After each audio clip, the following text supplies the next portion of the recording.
class.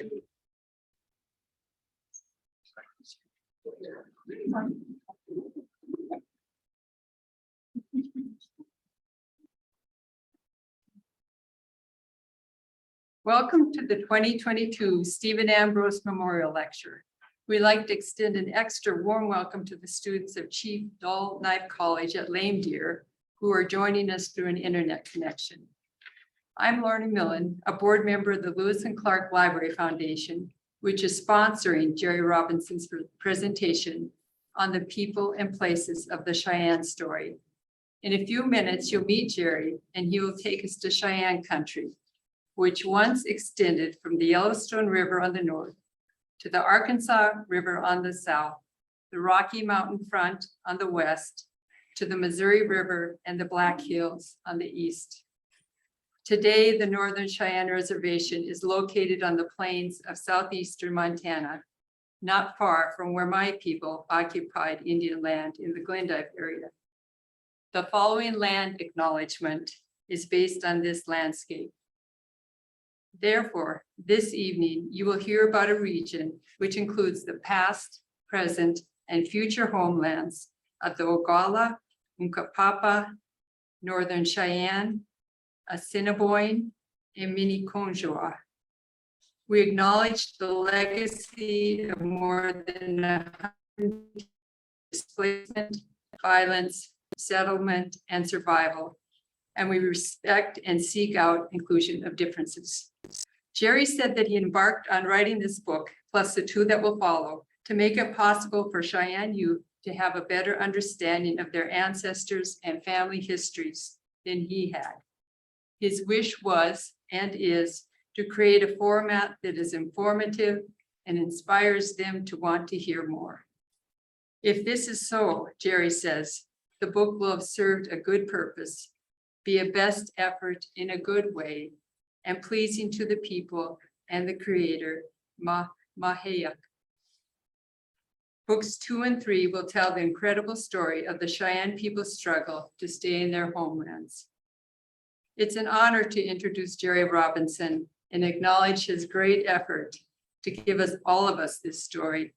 When I met Gerry, I told him that I grew up in the 60s playing in the Badlands and along the Yellowstone River or Elk River, and that as children we sensed that these were someone else's homelands, that it had been such a very short time, 50, 60 years, since the country belonged entirely to Indian people. Reading their story provides depth and detail to those early instincts. Help me welcome Gerry Robinson.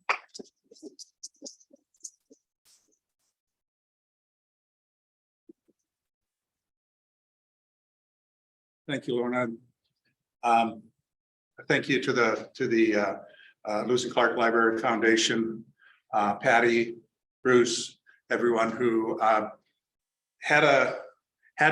took part in the meeting that where they decided to invite me to participate with you tonight. It is an incredible honor to be here. Stephen Ambrose is an icon, of course. I will say that prior to tonight, my only connection to Stephen Ambrose, though, was in 1996. I may or may not have changed out his water heater. If he had a house that overlooked the Missouri River, I worked for a plumbing outfit in Great Falls. And when we went out, I was traveling out with my partner. He said, "This guy's a big author. He wrote a book about Lewis and Clark." And so we went out there and he was there. If it was in fact Stephen Ambrose, a very nice gentleman, showed us where the water heater was and changed it. The ironic part of that whole story is tomorrow I'm having my water heater changed. That is no lie. It just dawned on me as I was driving in here tonight. So, yes, thank you for the warm welcome. So I'll be talking about, as the title says, the people and places of the Cheyenne story. And of course, this is book one of a trilogy that I'll be writing, that I am writing. The Cheyenne story goes far beyond what I have in this book, of course. And as such, I will be talking tonight about this book and the people and the events and the places. But I'm also going to move forward and talk about the rest of the Cheyenne story. I think it's important to fill you in on that a little bit. I won't give too many spoilers away. There will be some, but quite honestly, this is history. So if you wanted to, you could go to Wikipedia, you could go to any, there are a lot of other history books out there where you can read this story and jump ahead. But what I try to do, and hopefully those of you who have read it feel the same way, what I try to do is I write it from the Cheyenne perspective. And I try to write it from a Cheyenne heart as best I can. I was born and raised on the reservation, lived just right there at the heart of the reservation. And I am the product of 3 generations of boarding schools. So a lot of the culture and tradition didn't come my way. Hi, Georgia. Good to see you. And it's the history and the culture took quite a hit since these times. But I and many others are deeply involved in the process of trying to reach back, grab onto it, and preserve it as best we can. So that's what so much of this book is about. And my telling it is just what the subtitle says, an interpretation. It's my interpretation of the courage of these people, my ancestors, who lived this experience and did it so that I could be here tonight. My brother Major in the back of the audience could be here tonight. So without too much ado, I'll just jump in. Like I said, I'm talking about the people and places of the Cheyenne story.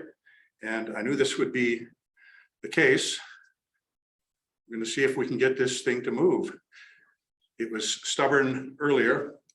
So I write it from 2 different perspectives. One is in third person, telling the story of as seen through the eyes of Chief Little Wolf.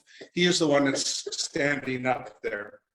And I'm sorry, camera here. He's the one that's standing up. The one that is sitting down is Chief Morningstar. He is known better as Dull Knife. I prefer to call him Morningstar because that is his Cheyenne name. Dull Knife was a name that was given to him by some Lakota brother-in-laws. And the world in general knows him as Dull Knife. But out of respect in addressing him as a Cheyenne, I refer to him as Morningstar in the book and as whenever I present. So these are Chiefs Little Wolf and Morningstar. And this picture was taken in 1873 on they were part of a delegation that went to Washington, D.C. to talk to President Grant about staying in the North Country.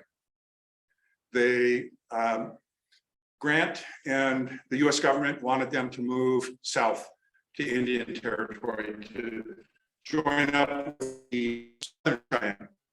And they hadn't been really associated with the Southern Cheyenne for over 40 years at that point. And they resisted. They were the Northern Cheyenne for a reason. They preferred the North Country. Just out of the frame of this picture is my great-great-grandfather, Bill Rowland, who went on this trip as an interpreter. And there's Bill Rowland sitting in the center, plying his trade. This is at Fort Keogh, which is now Miles City. The man on the left is White Bull. He's also known by the name of Ice. I write about him in the story. The man on the right is often mistaken for George Bird Grinnell. He is in fact O.D. Wheeler, who was doing some research for the Northern Pacific Railroad at that time. This picture was taken in 1901 by L.A. Huffman. There's a series of 8 of these pictures, and you can tell White Bull is telling the story of Little Bighorn. And you can tell, if you know anything about sign language, they're shooting at the soldiers on the hill.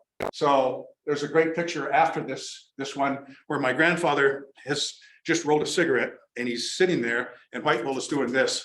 I'm done talking. And you can see my great-great-grandfather's eyes. He's looking, and you can almost read his mind. How do I say that?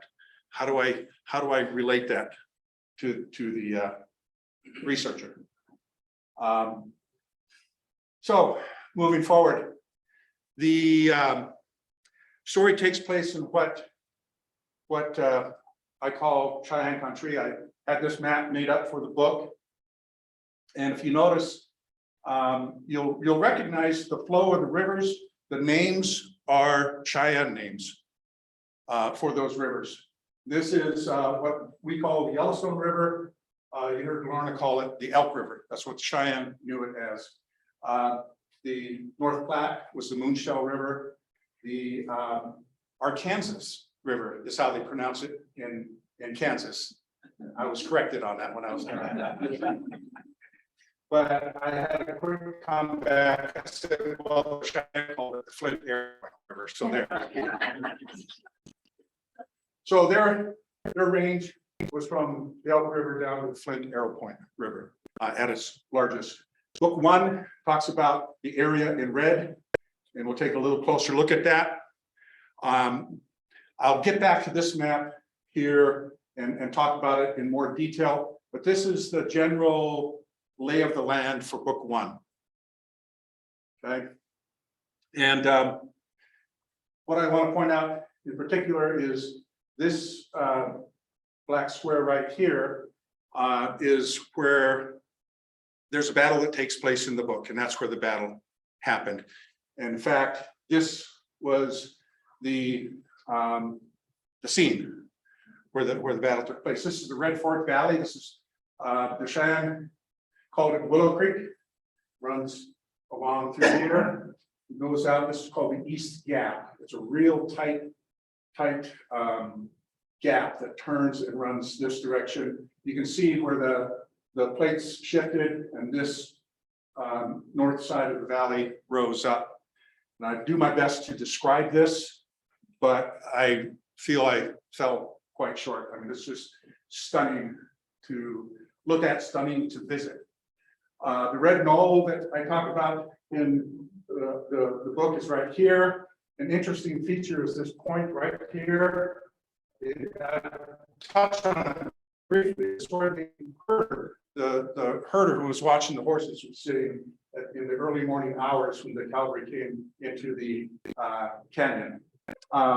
The Cheyenne camp was down in this area, down here, and when the attack took place, most of them came this way. Many of them ran up ravines that cross this flat here. From this angle, you really can't see the ravines. However, I had a friend send me an aerial picture, and you can see them much better that way. And this is the main ravine where I have Little Wolf and Bill Rowland going up. You'll notice there's a small stock pond there now, but it flowed down to the creek much like this one and these others did back at that time. So again, camp was right here. The Shoshone Scouts were right here. This is where the majority of the people ran up to this ridge, and they hid behind it in this canyon. I tell in the chapter Leaving a Life, I tell the story of Little Wolf and Wild Hog walking up this ridge right here, the seam that goes up to that flat up there, in order to get to the first fire, in order to get to their families, to see if anyone in their families survived. Their families, who were hiding behind here, had to climb this hill at night in a snowstorm with very little, if any, clothes on. And you can't tell it. I used to show pictures. There's scrub mahogany all through there. There's spines on it like this. And by the time they had cuts and scrapes and gouges. So this is where it took place. This is actually, to give you some idea of scale, this is a semi-trailer right here. And so a working ranch on the Graves Ranch. And they do take tours. The Cheyenne came in this way. The soldiers came from this direction. And then once the Cheyenne left, they headed up through the mountains in that direction. So it's quite a place. And I had to get out there and put my feet on the ground before I could write about it at all. I hope I did it justice. So that's one of the places. We'll talk about some of the people in the book. This is Wild Hog. This is a younger picture of him. He plays a big role in the entire story. He was essentially Little Wolf's lieutenant, if you will. This is Chief Two Moons. He's a bit younger here than most people know of him, I guess. This was taken just as he was coming to prominence at Fort Keogh. This is young Two Moons, his nephew. And it's often the case that people will get confused between the two. And in fact, Little Wolf had a nephew that he gave his name to, who went on later in life to be a chief for the Cheyenne. People often got Laban Little Wolf mixed up with Chief Little Wolf. The way I remember it is when they anglicized the names, Chief Little Wolf took the name of Walter. So Walter and Laban is how I recall those. But this was, so this is Chief Two Moons, this is his nephew, Young Two Moons, and he plays a big role in book one as well. The older lady on the lower left there is actually Day Woman, who in the book I have at about 11 years old. She was actually younger than that at the time the battle took place. She was about 6 when the battle took place.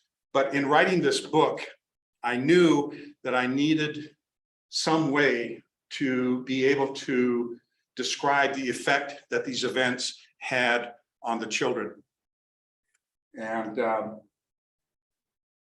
I've got some history. It seemed like it was a good opportunity, a good way to bring some of that very hard reality out in the book. I have talked with her descendants and told them what I was doing, and they approved of this. And actually, I am related to her distantly. So that's something else that that I try to point out, is that a lot of these are my relatives through marriage primarily, but also by blood in a lot of ways. The large picture on the left, young gentleman in the center in the back, is Billy Garnett. He was known as Billy Hunter for most of his life, and he had just recently found out that he was the illegitimate son of a Captain Garnett, who was the commanding officer at Fort Laramie back in the 1860s. And so he took the name Garnett. The gentleman in front, many of you might recognize, this is Red Cloud, Spotted Tail. This man here, they have the name Sitting Bull, which was his name, Sitting Bull, but he was not the Sitting Bull that most people know.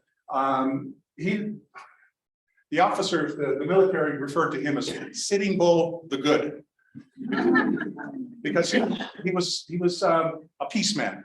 He wanted peace. In fact, in the book, I talk about him briefly. He goes on, he takes part in a delegation that wants to go and try to talk peace.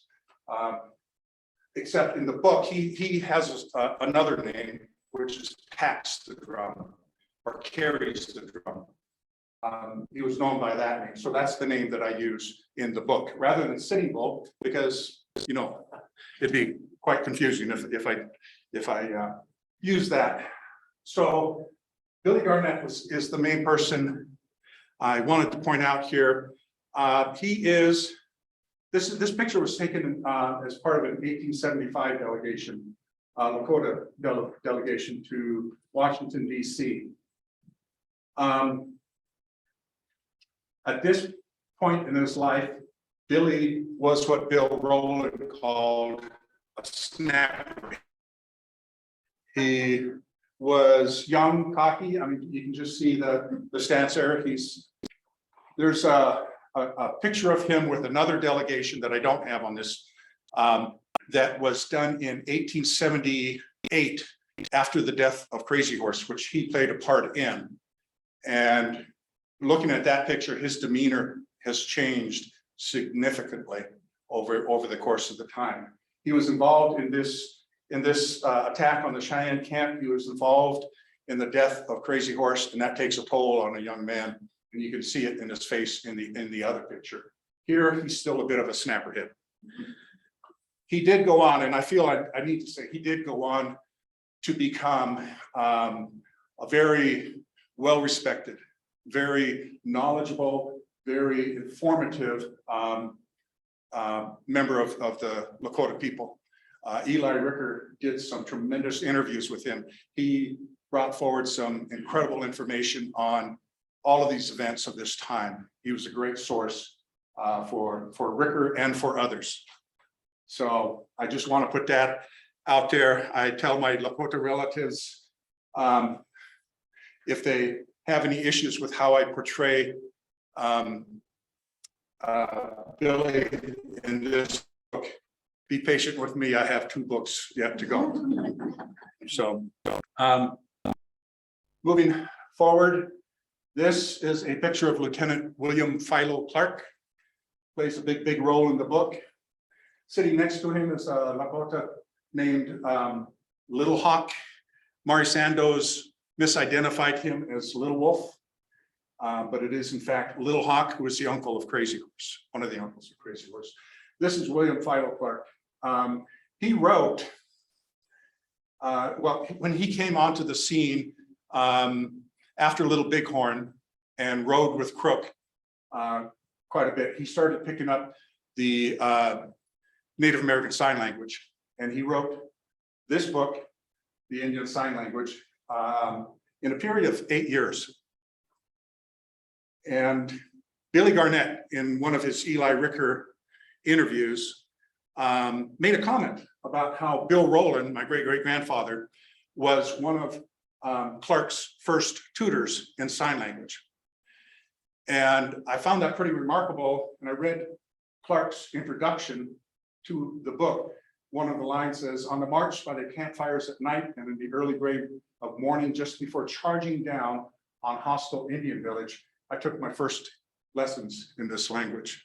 If you've read the book, there's a scene between Bill Rowland and Lieutenant Clark, where Clark wants to learn some sign language really quick so that he can go in there and tell people that he's their friend, that they don't want to fight. And so Bill gives him a quick lesson there. And I had this passage in mind when I wrote that. So, and I'll leave the sign and that part of the story to you to read. So they went in, had the battle. I showed you the battlefield where they headed off to, and they headed up into the mountains. And this is another map that I had made up, and I have Bill Rowland's travel in the dark line, Little Wolf's travel in the dotted lines. And the story starts right about here and here, or actually here and here, with Bill Rowland being here, Little Wolf being here. Battle takes place. After the battle, the Cheyenne, in just tragic condition, walk through the Bighorn Mountains, the top of the Bighorn Mountains, for about a week and a half, 2 weeks. And they make their way down. They come out around Buffalo, Wyoming, right here, and make their way north to Crazy Horses Camp, and eventually come up over here on Rotten Grass Creek. The Cheyenne called Little Bighorn Little Sheep River. Of course, the Lakota call it Greasy Grass. Rotten Grass is just right next to it. Bill Rowland, on the other hand, went back, did some running around, and wound up going back down here to the Red Cloud Agency. And I'll talk about the this was Bill Rowland made it here just shortly after Christmas. Little Wolf and the majority of the Cheyenne made it there later the next spring. The Red Cloud Agency and Camp Robinson play a pivotal role in a lot of this story. This is an early drawing of the Red Cloud Agency prior to Camp Robinson. Well, actually, at the very inception of Camp Robinson. That's Camp Robinson right there. In 1874, there was an incident at the Red Cloud Agency. My great-great-grandfather rode in one night to Fort Laramie to request military assistance, and they rode back and they camped just outside of the Red Cloud Agency. This is just in the northwest corner of Nebraska. This was in 1874. They had just the agency had just moved up from the Platte River in 1873. The same year that the Cheyenne delegation went to Washington. In 1875, well, they camped here until it got pretty unbearable because they were having all the beef issues right in this area too. So there was a lot of slaughtering in this area, and they couldn't stand being camped there. So they moved 1.5 miles upstream. And in 1875, this is what Camp Robinson looked like. They went to work right away. They settled in. They had been wanting to get up here for some time. And so once they got here, they set down roots. I know this is 1875 because they have a firewood barricade that goes around the perimeter of the grounds. Somebody thought that was a good idea because they could use it as sort of a guard against Indian attacks. If they could just go up next to the wood there, use it as a wall to protect them, until somebody realized that the Indians could be on the other side using it for the same purpose. So they took it down. This is the White River, or what the Cheyenne call the White Earth River. You can see there was a lot of timber work done back then. Took down a lot of the trees. Today, there's a huge canopy of trees that comes up over the top of that and all. But that is Camp Robinson. That is where they surrendered to. And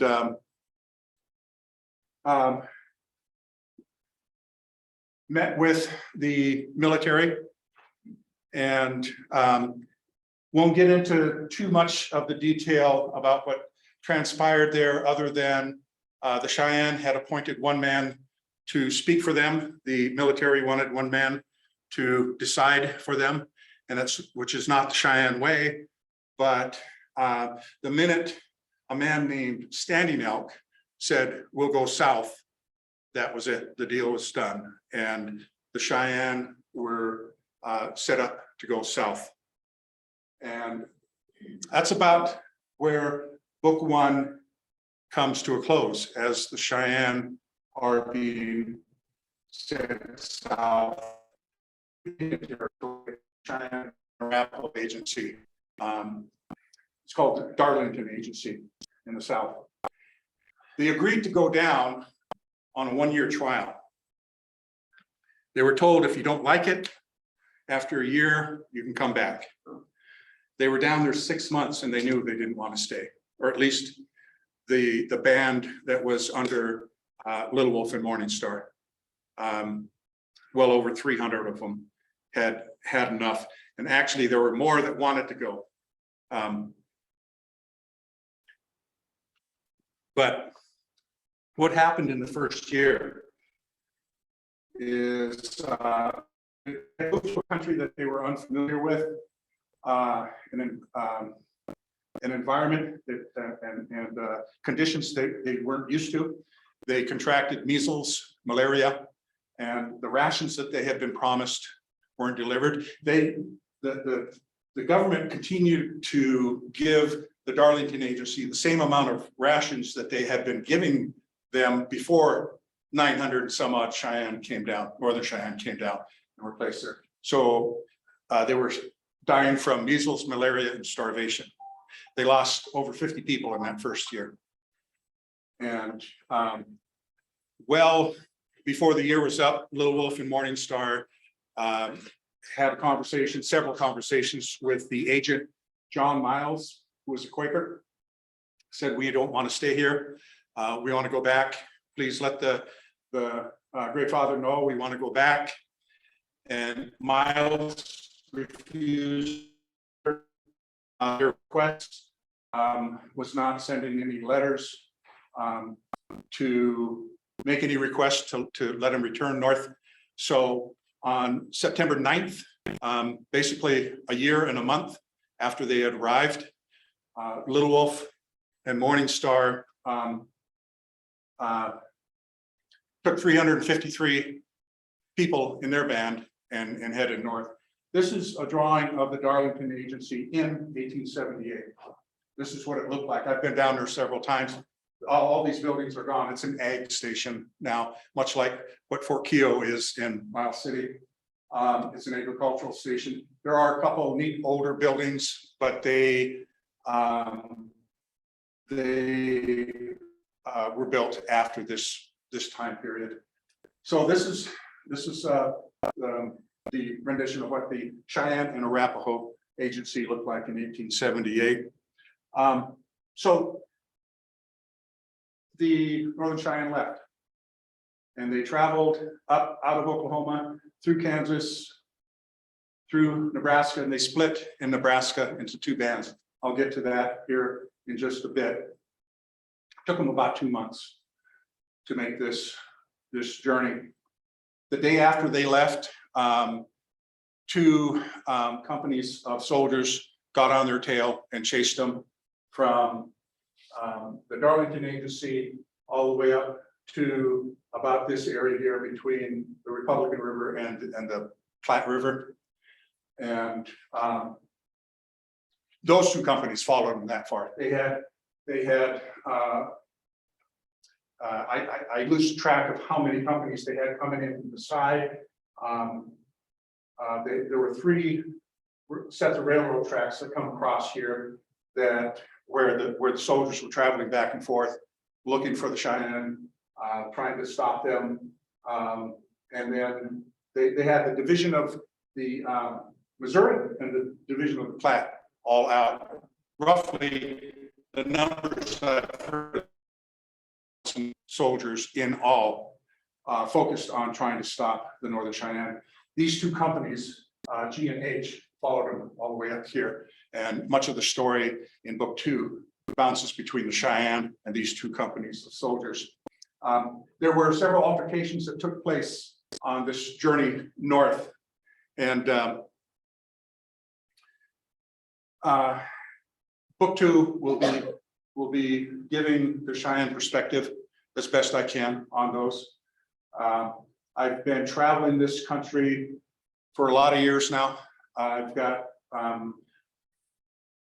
friends from all up and down the area who know the story, know the history. We've been out walking the country, trying to locate these battlefields. These 4 down here are almost lost completely to time.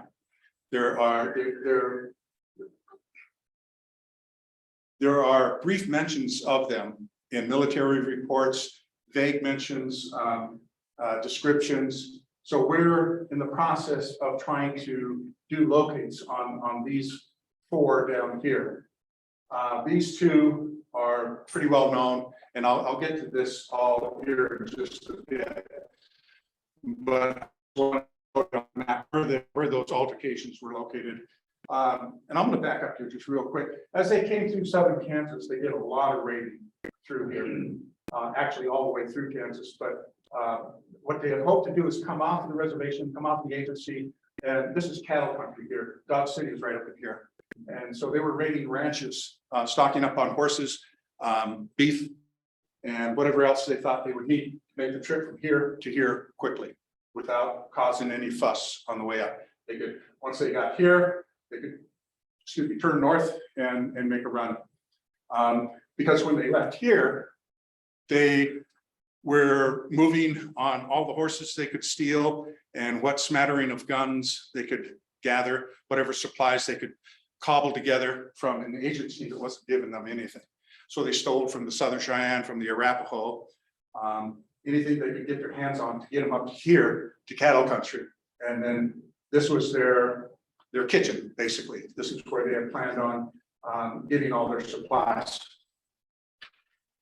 So, and the altercations that took place, I'm pretty happy with this picture. This picture was taken just this morning. These are 2 friends down there. They are, actually, there were 3 or 4 of them out there with metal detectors, and they're locating the first battlefield. It's called Turkey Springs. And Turkey Springs is the hardest, going to be the hardest one to find. But I think we're on it. I think we're on it here. You can see the flags. They're finding 4570 cartridges all around, and they're moving in the direction of a knoll that we believe played a big part in this battle. They were out with metal detectors, sending me pictures, and I was firing back texts and whatnot. This was really exciting this morning. They, in this area, 25 spent cartridges, and they're moving in a direction where I think we're going to be getting up on a lot more. It's called Turkey Springs. Turkey Springs is actually, well, were a lot of Turkey Springs back there. You got to, when you reach back in history like this and you use the maps and everything, you got to remember which map you're using, who drew it, what they called the creeks, because the names of the creeks change depending on the map. And whether or not the map is even accurate. When the soldiers were involved in this battle, they used what was called the Ruffner map, which was notoriously misdrawn. And they thought they could see Turkey Springs from the site that they were on, but the Turkey Springs they were thinking of was actually 6 miles away. So that creates some problems, but there's been a lot of testimony by participants, reports and whatnot. And we've used those plus some homestead records and all, and we're bringing it in. And I think possibly by next summer we'll be on top of it, and we'll have it positively identified. So I get asked a lot. I'm writing book 2. They say, "Where are you in book 2?" I'm right here. This is called the wall fight. This is where the wall fight took place. This is in southwest Kansas. This was right at their turning point where they were getting ready to head up a creek called Crooked Creek and head north. And the soldiers came across them, and there was an all-day fight that took place here. And afterwards, the soldiers left. The Cheyenne took off in the middle of the night and left the soldiers in the dust.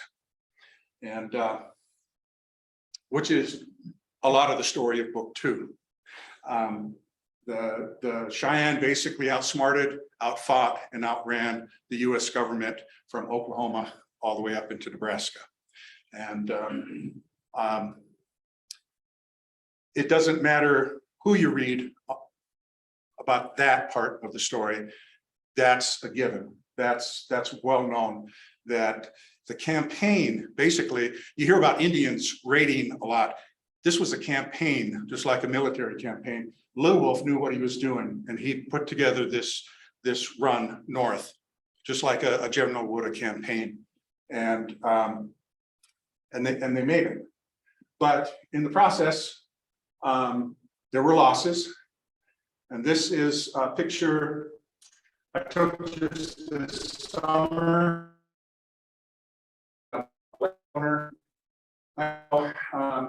There was a man, the first man killed was a man named Black Beaver. It was just after they came up over what the Cheyenne called the Bull River, right after Turkey Springs fight. It's a Cimarron River is what it's known as today. It's just north of there. The man's name was Black Beaver, and he was killed while he was doing some horse raiding. And the Cheyenne could not recover his body, but the ranchers did. And they were showing it off to some of the military that were coming around. The military told them, get rid of them. You don't want the Cheyenne to come back and have a reason to attack you again. So go get rid of the body. So what happened is they drug it north. Right behind me, where I'm taking this picture, right behind me is the home, the ranch, the homestead of the rancher that owned this land. They drug his body north and buried it by these trees. Actually, these trees weren't there. They buried it by the creek. The reason I know that, I'm pretty darn sure of that, is that this man was told this story from the man he bought this land from. That man was told the story by the man that buried him. So we're just three people away from this. I've been in touch with a gal who I went to school with. She's now a PhD candidate down at MSU. She specializes in ground penetrating radar. She's been around to all the boarding schools and all. We're going to try to get them out here this spring and see if we can't find Black Beaver's grave and help him finish his trip home, which is something that I'm just thrilled about if we can get done. You may have noticed this background here. I introduce a lot of characters in book 2. My editor gave me a little grief. I think I had like 70 some characters in book 1, but most of them died. So I shouldn't joke. I introduced more characters that are very meaningful to this part of the story. One of them is a young man named Little Fingernail. Little Fingernail found a ledger just right after they crossed into Kansas territory, a ledger book in a ranch that he was raiding. It's the Hank Kohler Ranch. We know that because on the outside of the ledger is the name Kohler written in big letters. And from that point on, he was drawing pictures of the journey north. And this is one of them. And this is Black Beaver fighting at Turkey Springs, chasing the soldiers. The soldiers basically retreated on September 14th, 1878. And the Cheyenne chased them off. This was Black Beaver. There's more story to this ledger book that I'm not going to go into right now, but it's very, very meaningful. I will point out these are both holes there and there when it's closed, and I'll leave it at that. So that's the story of kind of the southern part of the trail. This is the northern part of the trail, starting with the sites that I said were more identifiable. This is a site called Punished Woman's in western Kansas, more central west. If this screen is Kansas, it's about right here. So you'll see me. This is the past president of Chief Illinois College, Dr. Richard Littlebear. This man is Gerry Thomas. He's a local historian and artist, and he puts together a historical symposium every 5 years to commemorate the event that took place here at Punished Woman's Fork. Now, you remember I told you that when they went through southern Kansas, they were going through their kitchen, basically. They were gathering up all of the horses and their food and all their supplies and everything so they can make this run north. Well, this is just north of Scott City, Kansas. When they got here, The soldiers, the companies that had been chasing them were reinforced by companies from Fort Dodge. And I can't recall the exact number. There were pretty close to 200 troops at that time that came upon them in this canyon here. Little Wolf knew they were coming and he set a trap for them. I should have had a picture of the canyon itself. It's just ideal for setting a trap like this. But what happened is, just as the scouts for the military were being lured in, a young boy who was forced to become a warrior got nervous and shot early and warned them, gave them warning that the Cheyenne were scattered about behind all these rocks. So the military had time to gather and develop skirmish lines and bring an attack forward on the Cheyenne. Now there are two branches to this canyon. In one of them, the women and children were placed, and that's something I want to back up a little bit. So when they left Oklahoma, 353 people, 2/3 of those were women and children. There were less than 90 fighting men, if you counted boys 14 years and older, that were with them. So the women and children were in the one canyon, and the men and the young boys were scattered around the rocks. And the next canyon over is where they stored all of their horses, all of their supplies, and everything they needed to go north. They succeeded in killing Colonel, I believe it's Richard Lewis, who was leading the military. And once he was killed, the attack by the soldiers stopped, but they had surrounded the canyon with the horses in it. So the Cheyenne couldn't have access to that. So they had to leave on foot that night. And the soldiers shot and killed, burned all the horses and raided the supplies and all. So they left Punished Woman's Fork with nothing and headed north. What happened is they came to a place in northwest Kansas that used to be their prime buffalo hunting country, along Sapa Creek and Beaver Creek. And today there's a town called Oberlin, Kansas, that and Oberlin had just been established in 1878. That this was the settlers were moving in as the Cheyenne were being escorted south, literally. And so when the Cheyenne came back north, they had just got a post office there in Oberlin. They were settlers. The Indian scare was gone. Very few of them had guns, and the Cheyenne hit Sapa Creek and Beaver Creek, and they were desperate. They needed horses, they needed food. And this is going to be the toughest part of the story for me to write in book 2. 40 settlers were killed here. 19 women were raped. Homesteads were demolished. The young men, after Punished Woman's Fork and after all of the stuff that they had dealt with for years, had had enough, and this is where they took it out at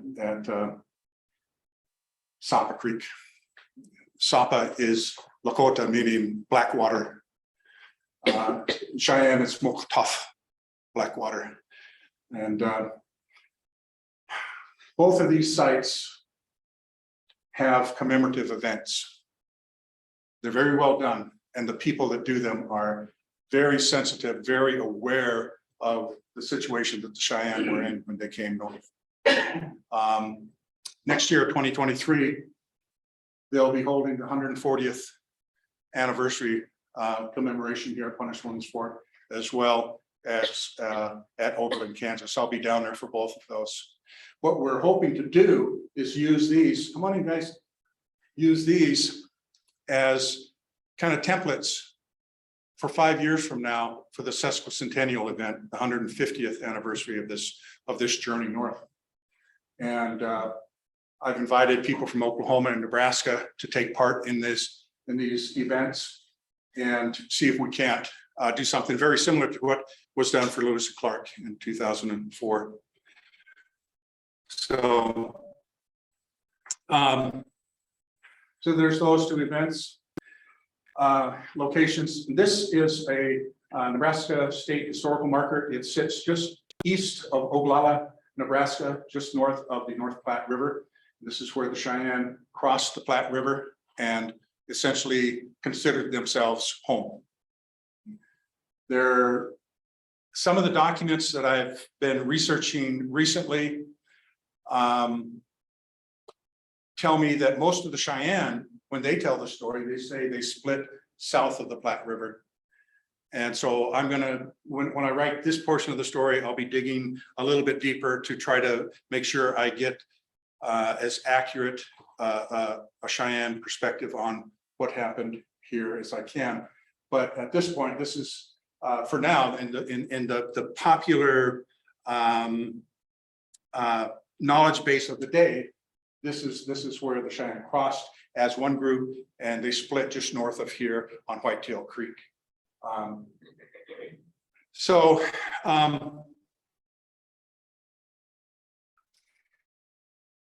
Like I say, there's a lot of good work being done commemorating the trail. There's some of it that had good intentions and needs improvement, and that's some of these projects.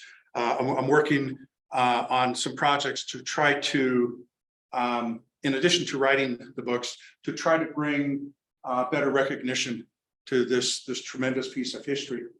This Indian Boy monument, there's a young boy who was left behind, and he broke his hip and couldn't keep up. So they left him behind. This is called 100 Head Drop. The Cheyenne pushed 100 head of cattle up in here and slaughtered them. Were able to get the beef that they needed to head north. He couldn't travel, so he stayed here. He fed off of the cattle until the meat turned rancid, was feeding off of rabbits until 2 ranchers found him and killed him. They were going to take his body in to Oberlin. They got scared and they just threw it in a creek somewhere. And so this is a monument that they put this disc up there and painted on it. They got the date wrong. Very well intentioned, but this is some of the work that a lot of us in Cheyenne country are hoping to take on and do a better job of acknowledging our ancestors and their effort. I met with the Northern Cheyenne Tribal Council this last summer, and they signed a resolution to authorize myself and others to begin a process to have this trail recognized as a National Historic Trail. And this is just a mock-up I did of a plate that I could see being placed on posts all along the trail coming north. But back to the story. So when the Cheyenne split, Little Wolf took about half of that group, and he went off into the Nebraska Sandhills and wintered there. He later successfully made it up to country by Terry, Montana, where he surrendered to that Lieutenant William Fido Clark, who had been reassigned to Fort Keel. Warning Star's group was not as successful. They were captured shortly after they split up in a blinding snowstorm. They and the soldiers just kind of stumbled across each other, and they were taking. But Morning Star had every intention. His plan was to reunite with his friend Red Cloud at the Red Cloud Agency, which, if you remember, was right up downstream from Fort Robinson here. But he didn't know that after the death of Crazy Horse, they had moved the Red Cloud Agency up across the Nebraska-South Dakota border, and it is now the Pine Ridge Agency. So Morningstar had every intention of just kind of melting into that larger body of Indians. But instead, he met the soldiers. They took them back to Fort Robinson. This is a recreated barracks, cavalry barracks. The original barracks looked exactly like this. This is built on the footprint of that barracks with the same layout, the same floor plan, all of it. 130 of them were placed inside this barracks. And they only lived in this half of it, running down length. 130 of them.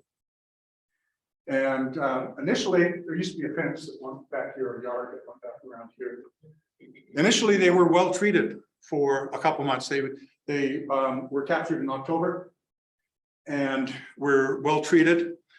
But in January, they were told, and the Army, the military had been working on this since the time that they had been captured. In January, they told the Northern Cheyenne, we're going to send you back south. And the Cheyenne said, no yarn.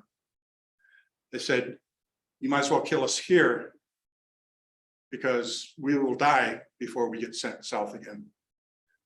And that went back and forth. There's a lot of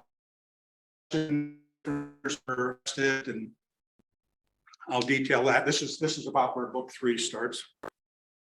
Well, what happened is about January 4th, the commanding officer, Captain Henry Wessels, decided to force them to comply. And what he did is he shut off their food and their heat. And the Cheyenne started tearing up the floorboards to put in the stove, but with 130 people in half the building, and they put chains and locks on the other half of the building and on the doors going out and all. So you can only tear up so much of the floor and burn it for heat. So towards the end, they were scraping up. Well, there was no heat and there was frost building on the inside of the windows. Seventh, he shut off their water. He stopped giving them water. And so what the Cheyenne were forced to do for water is they were scraping that frost off the windows and giving it to their children. January 9th, after Wessels continued to try to force them out, the young men at that point had kind of taken over command of everyone. And again, 130 people in there, 40 of them, counting young boys, were fighting men. The other 90 were women and children. On January 9th, they broke out, 10 o'clock, 9:40 in the evening, 6 inches of snow under a full moon. They broke out here and they took off running for the creek because they were dying of thirst.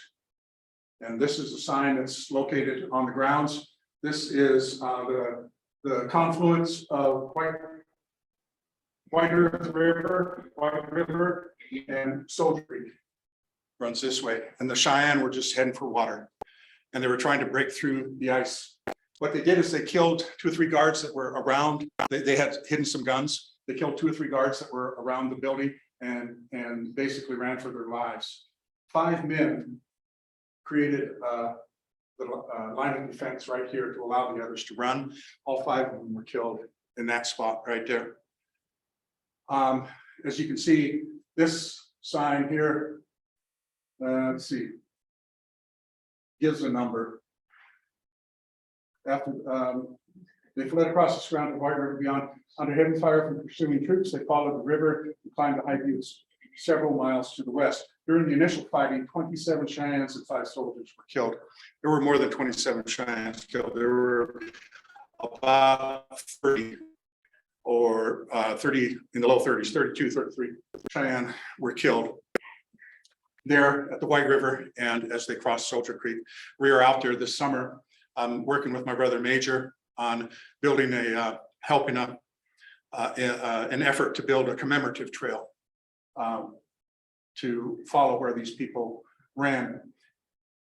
We, as we were looking, trying to figure out where to put this trail, we went down to Soldier Creek. And this is what we saw in Soldier Creek. I don't know what that moss is called in scientific terms, but I call that ancestors' blood in my terms. And I've never seen moss like that before. And this is where my ancestors, so many of my ancestors were killed.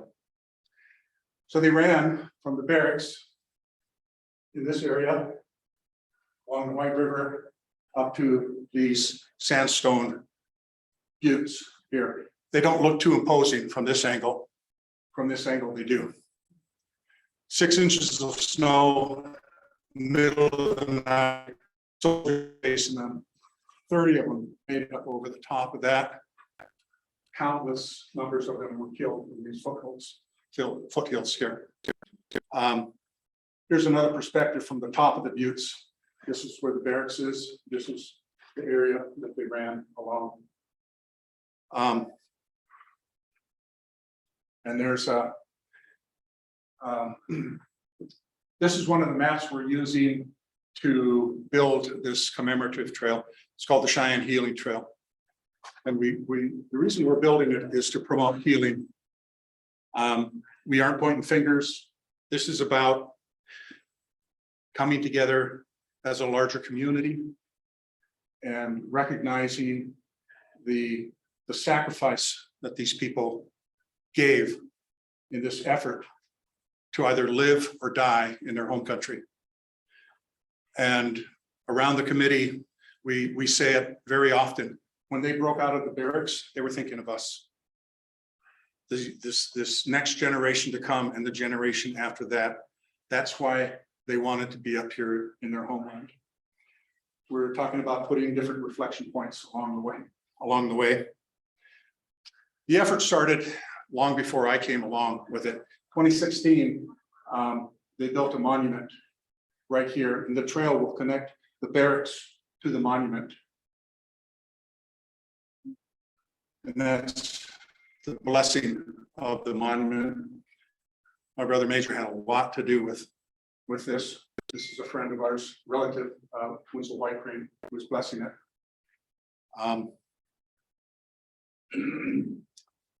The Cheyenne story is much more than what I wrote in that book.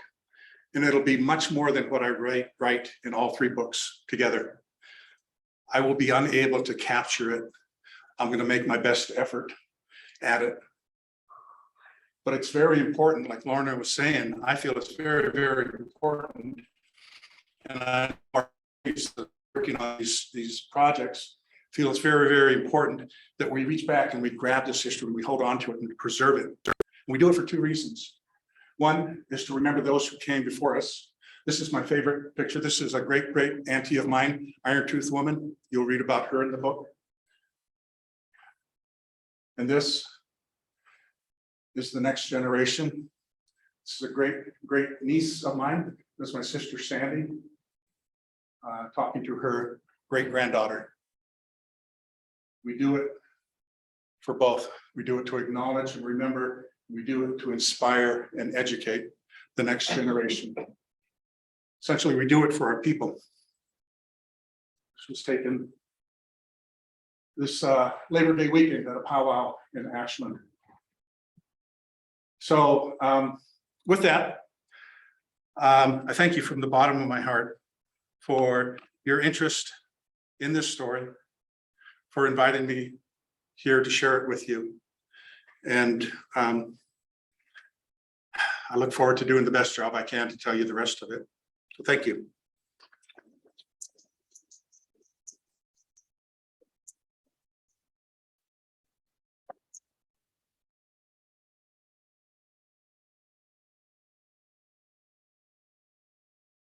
I have no clue what comes next. There and sign some books. Questions? Yes, please. Thank you. That's. I usually never finish in time for questions, and I really went over here, but we'll take them. I have a question. Yes. I apologize, I have not had the pleasure of reading the book yet, but can you explain the significance of the symbol? That glyph in the, yeah, that is the Morning Star. That is the symbol of the Northern Cheyenne tribe. It is on our flag. Shortly after the Cheyenne returned, this is my interpretation of that story, but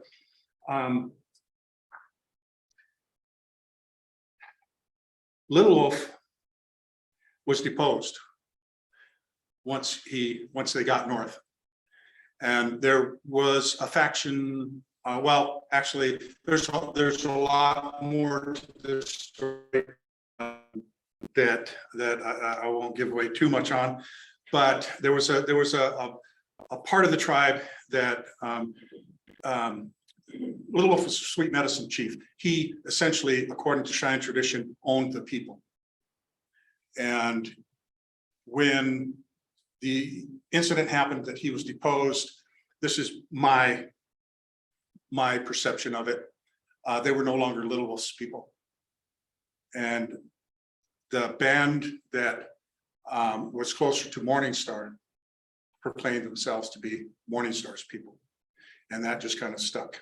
And so there are still parts of the tribe that say, well, Morning Star people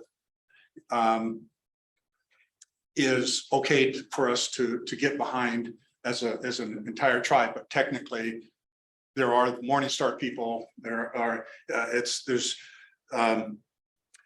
a tribe is a complex entity. We'll leave it at that. But that symbol is representative of the entire tribe. Yes. Yes. Where is the monument that you just showed us?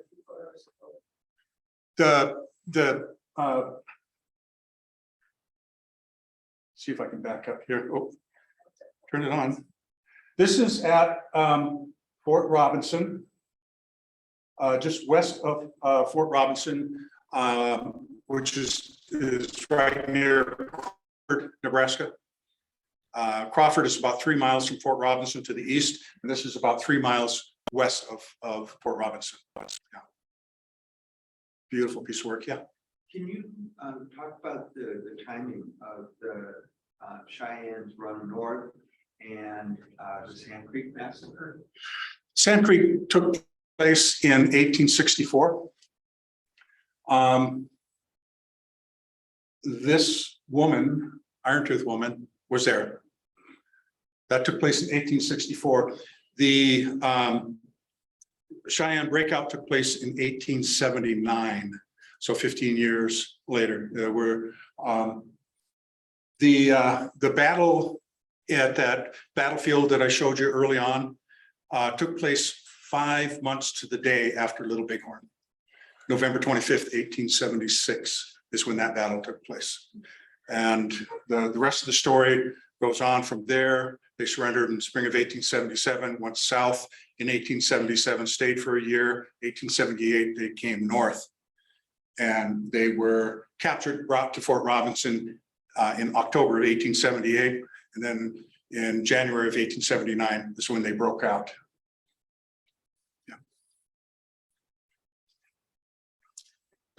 In trying to return to destination, what was its relationship to the current reservation? Was that what people were trying to get to, or was that significant? The current reservation wasn't on their radar at all. It was not. Initially, where the reservation sits now was considered a Crow country up until the 1850s. There was a situation caused by a tick. I've learned this. This is very interesting history. A tick that caused blue tongue in the antelope and in the buffalo, and they were all dying off west or east of the Powder River. And the Lakota and the Cheyenne wanted to go over to Crow country to hunt. By the 1851 treaty, they should have been allowed to, but the Crow told them no. So the Lakota and them. and they moved over across the Powder River, took the valley of the Tongue River and over all the way over to the Little Sheep River or Greasy Grass. And that was kind of their northern border at that time. The traditional Cheyenne land was more directly south of the Black Hills, eastern Wyoming, western Nebraska, in that area of Fort Robinson and around. That was where they were heading. I believe that Little Wolf had his sights set on Fort Keogh because Two Moons and White Bull, when they left Rotten Grass Creek, Little Wolf and Morning Star surrendered, went into Fort Robinson. Two Moons and White Bull went into Fort Keogh, or the Tongue River Cantonment, where General Miles was, and they got to stay in the north. So I think that that's what Little Wolf had in mind. He was coming north. There was some discussion that while they were heading across the Medicine Line to join up with Sitting Bull, that may have been. Bill Rowland left the Darlington Agency. He went south with them. When he got up to Sidney, Nebraska, he left in March of 1878, a few months prior to the Cheyenne leaving. When he got up there, he did an interview, and he predicted the Cheyenne coming up, and he says it's going to be ugly. It's going to be a big fight. He said that they might be going up to join Sitting Bull, but I believe in my heart that Little Wolf had every intention of going up, hooking up with Miles and saying, "You let these other Cheyennes stay here, let us stay here as well." The Cheyenne Reservation, where it sits now, interesting story behind that I won't get into. Involves my great-great-grandfather and Little Wolf coming together. But that area was kind of added on, or the reservation was added on. Initially, they were looking at taking a portion of the Crow Reservation from the Crow and putting the Cheyenne there, and the Crow protested. So what they did is they kind of stuck this pimple on the Crow Reservation and said, that's the Cheyenne Reservation. Two Moons headed south, and I think that he was heading further south personally, closer to the Bighorn Mountains, I think. But what happened is he met up with Little Wolf, who was living, once he was banished, he moved down to just south of Rosebud Creek on a little creek where my great-grandfather had a homestead, Muddy Creek. And Two Moons had a talk with Little Wolf, and he told his military escort, this is where we'll have our reservation. So again, kind of a complex deal, and it involves a lot of interpretation and a lot of research. I just do my best to sit with it and take in as much of the information as I can and put it out as best I can. I do when there are hard, cold facts on the table, they stay on the table though. I don't mess with those. Anyone else? Bruce. An odd question, I think. Dolomite and Morning Star. So why is the college Dolomite instead of Morning Star? So when you look at that picture, and I don't know if I can go back to it all the way here, but when you look at that picture, and I'm going to zip through this as quickly as I can. I'm standing there, our Morning Star sitting, Little Wolf standing. You can see that Morning Star looks much more the statesman, the noble Cheyenne leader, whereas Little Wolf looks more like he's been described to have more of a bulldog stance, more of a soldierly stance. And so Morning Star was the primary chief of the tribe. In 1873, essentially they had an election. And I have a letter that the agent, J.J. Seville, sent into the commissioner saying that the Cheyenne removed Morningstar Dull Knife as their lead and placed Little Wolf as their primary chief. Father Peter Powell mentions a couple other dates where that happened, but I've got a government record that says that this took place, and I know my great-great-grandfather was involved in that. He looks every bit the statesman. The soldiers, the military were used to dealing with him early on, and they just constantly referred to him.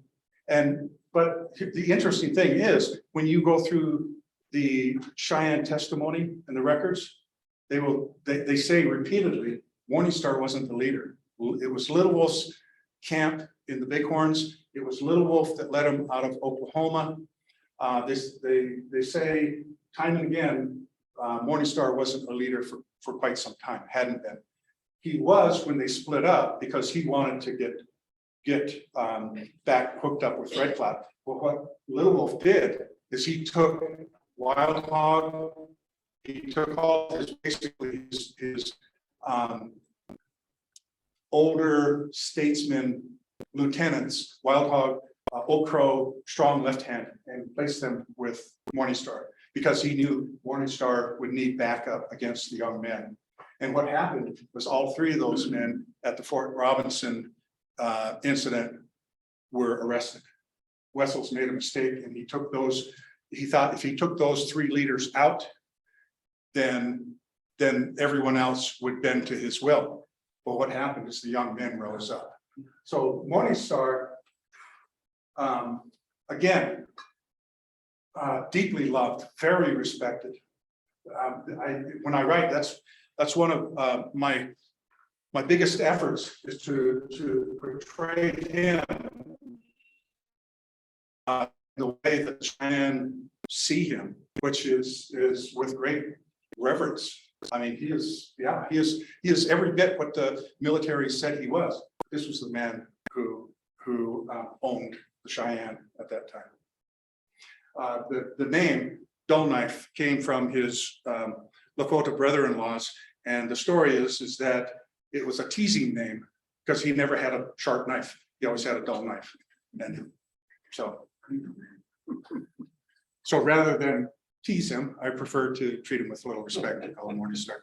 Oh, we got a question from the lady in purple. You didn't answer his question. I'm sorry. It's my wife, Connie. Yes. Ask you why is college adult? Oh, why is a college name? So that was picked up here. Interesting story is there has been efforts to change that, but it's so ingrained, even in the Cheyenne people, to recognize this man as being the primary chief. He also had several very important statements about education, the Cheyenne needing to be more open to allowing their children to get education from the white man. And so I think that probably had a lot to do with it. But I do know that there have been people, I won't name names, but some people who are very close to the college who have felt very strongly that it should be Morningstar because that's his Cheyenne name. Yes. I want to ask you about the way that you shape this story. So you have two narrators. Correct. Just, you want to tell us a little bit about why you made that decision, what that helped you to do, as you were telling this really complicated story? And also, are we going to have two narrators in the next volume coming up? Good questions. Good questions. So yes, the two narratives. I do Bill Rowland in first person. He is my great-great-grandfather. There's a direct line, a bloodline to him. His eldest daughter, Alice Jane, was my great grandmother. And she had Guy Parker, and Guy Parker had my mother, Stella Joanne Parker, who married my father. Are you ready for this? Cornelius Clayton Robinson. He went by B. So I feel two reasons. I feel it's okay for me to write Bill Rowland in first person, but not Little Wolf. I am related to Little Wolf by marriage. Bill Rowland and Little Wolf, according to my elders, were brother-in-laws. They married sisters. But out of respect, I write Little Wolf in third person.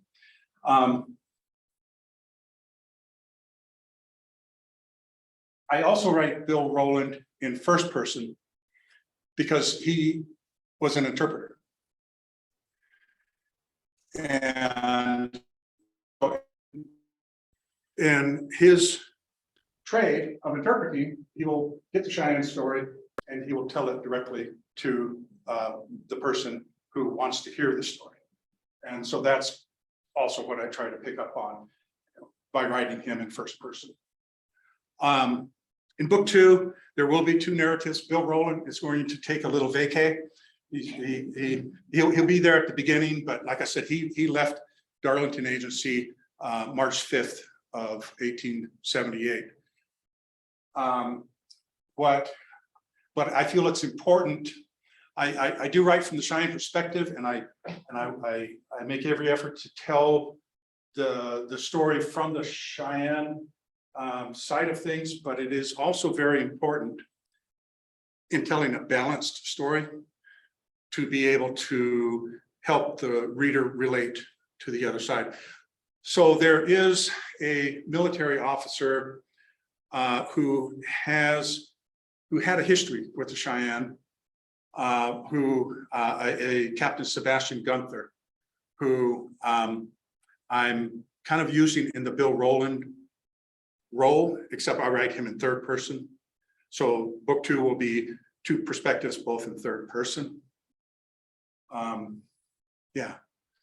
So and again,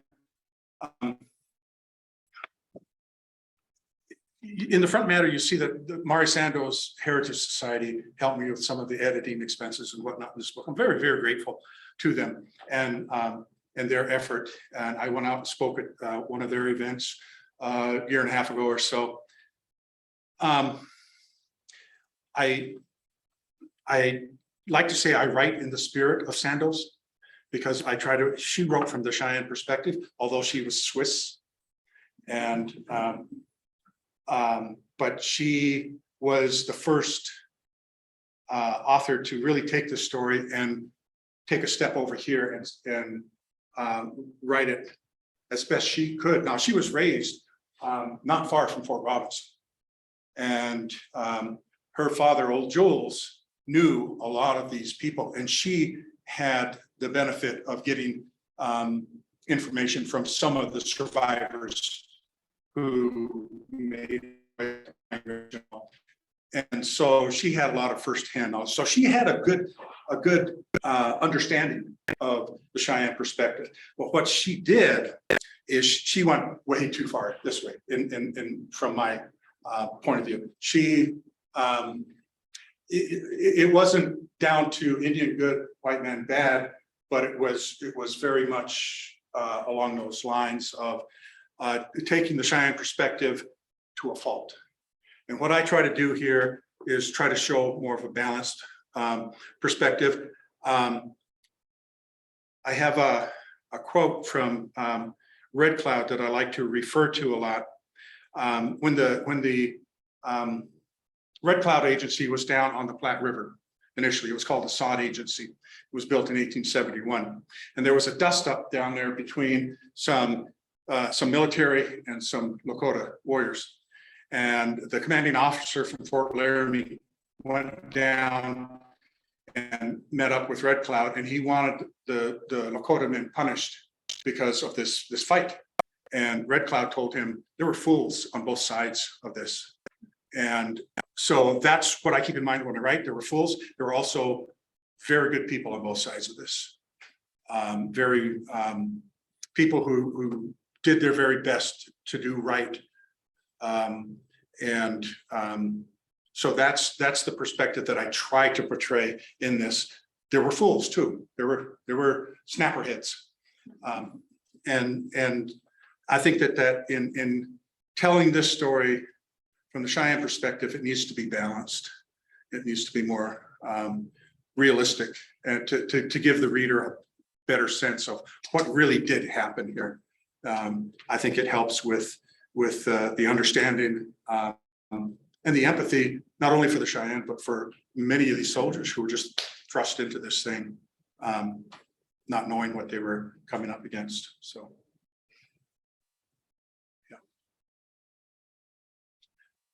Okay. All right. Thank you.